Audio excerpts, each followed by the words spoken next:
How to add a user to a database and add privileges. Log into your cPanel account. You will be on this page. Go to the Databases section and click on the MySQL Databases icon. Scroll down to Add User to Database section of the interface. To select the user you want to add, click to open the drop-down list and click again on the username.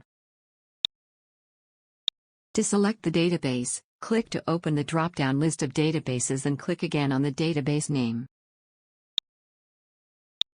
Now click on the Add button.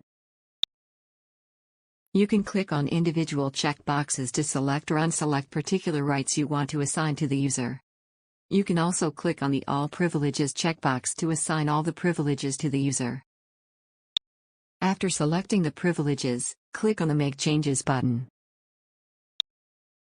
That's it, privileges have been assigned to the user for the selected database. Thank you for watching.